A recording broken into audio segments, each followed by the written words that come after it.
आज हम शुरू करने वाले हैं एक्सरसाइज 7.2 का प्रश्न नंबर 2। प्रश्न नंबर 2 है बिंदुओं 4 -1 और -2 -3 को जोड़ने वाले रेखाखंड को समत्रिभाजित करने वाले बिंदुओं के निर्देशांक ज्ञात कीजिए।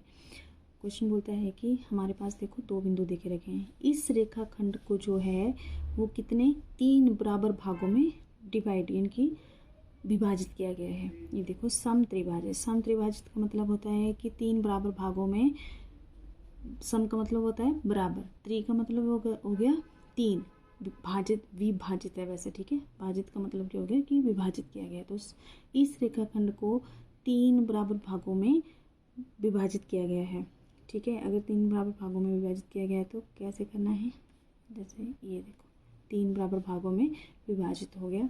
तो इस वाले बिंदु को मैंने मान लिया P और इस वाले बिंदु को मैंने मान लिया Q, और इस वाले बिंदु के निर्देशांक के लिए x और y और इसके भी ले लिए x और y। ये इस बिंदु के निर्देशांक है और ये इस बिंदु के निर्देशांक है, ठीक है। सब कुछ हो गया, लेकिन अब हमारे पास P बिंदु के अनुपात भी नहीं है और ना ही Q बिंदु के अनुपात है। लेकिन हमारे पास एक चीज़ पता है कि समत्रिभाजित यानी कि 3 बराबर भागों में इसको बांटा गया है। तो P बिंदु के जब भी अनुपात निकालने तो कैसे निकालेंगे, P बिंदु से पहले देखो कितने डब्बे हैं, 1, ठीक है। और P बिंदु के बाद देखो कितने डब्बे हैं, 1 और 2। तो P बिंदु से पहले कितने, 1, और P बिंदु के बाद कितने हैं, 2। तो जो P बिंदु का जो अनुपात आ गया वो क्या आ गया, 1 और 2, ठीक है।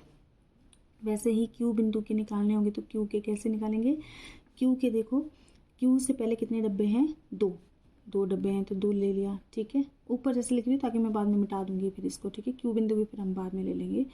तो और इसके बाद कितने हैं, 1, तो इसका जो अनुपात हो गया वो कितना हो गया, 2:1, ठीक है। वैसे इसका अनुपात कितना हो गया, 1:2 P बिंदु का।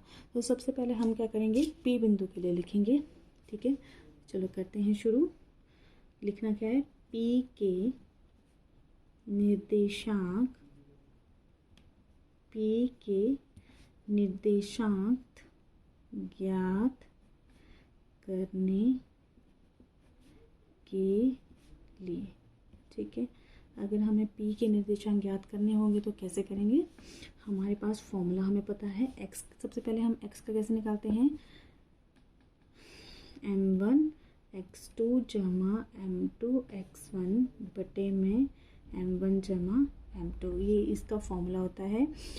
फिर इसके बाद m1 कितना है, 1, x2 कितना है, ये देखो x2 कितना है, -2 जमा m2 है 2, और x1 कितना है, हाँ x1 कितना है, 4 बटे में 1 जमा 2, ये देखो m1 + m2, तो 1 जमा 2 हो जाएगा बराबर 1 की गुणा -2 के साथ करेंगे तो -2 जमा 4 के गुणा 2 के साथ करेंगे तो 8 बटे में 2 जमा 1 कितना हो गया, 3, ठीक है। फिर इसको सॉल्व कर लेते हैं, थोड़ा ऊपर ले लेते हूँ मैं इसको ऐसे, ओके। अब इसको सॉल्व करेंगे तो कैसे, हाँ -2 जमा 8 हो गए 6 बटा 3, 3 एकम 3, 3 दूनी 6, तो कितना आ गया, 2। तो हमारे पास x की जो वैल्यू आ गई वो कितनी आ गई, 2। वैसे हम एज इट हम किसके लिए करेंगे, y के लिए, ठीक है। y के निर्देशांक निकालने के लिए, तो y के निर्देशांक कैसे निकालेंगे, सबसे पहले इसका फॉर्मूला लिख लेते हैं, m1 y2 जमा m2 y1 बटे में m1 जमा m2, ठीक है। अब m1 कितना है, 1 है, और y2 कितना है, -3 जमा m2 है -1, m2 कितना है, 2 है, ओके आंसर सॉरी 2 है, और y1 कितना है, -1 है बटे में 1 जमा 2, इस तरह से। अब 1 की गुणा -3 के साथ करेंगे तो 1 की गुणा -3 के साथ -3 जमा 2 की गुणा -1 के साथ -2, ऐसे बटे में 3, ओके।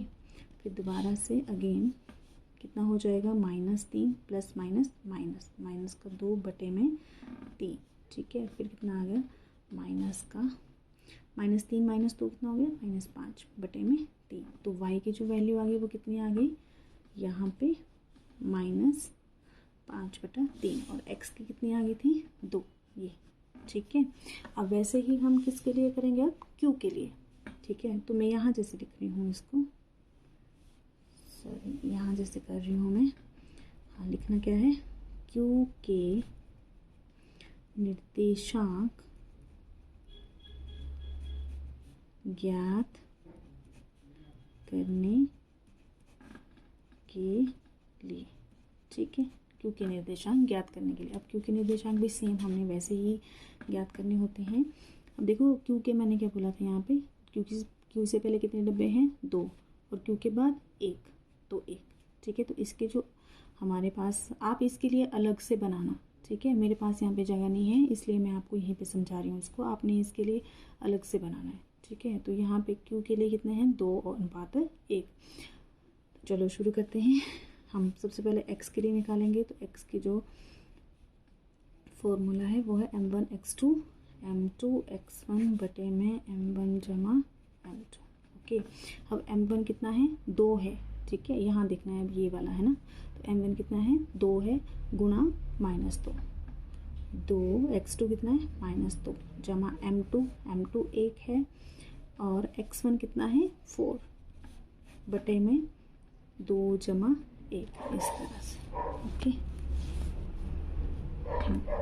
अब इसके बाद 2 की -2 के साथ गुणा करेंगे तो कितना आ गया -4 जमा 4 बटे में 2 जमा 1 3, फिर इसके बाद -4 जमा 4 0 हो गया, तो 0/3 और 0/3 कितना होता है 0 होता है, ओके। तो ये आ गया हमारे x के लिए। अब आएंगे y के लिए भी कर लेते हैं।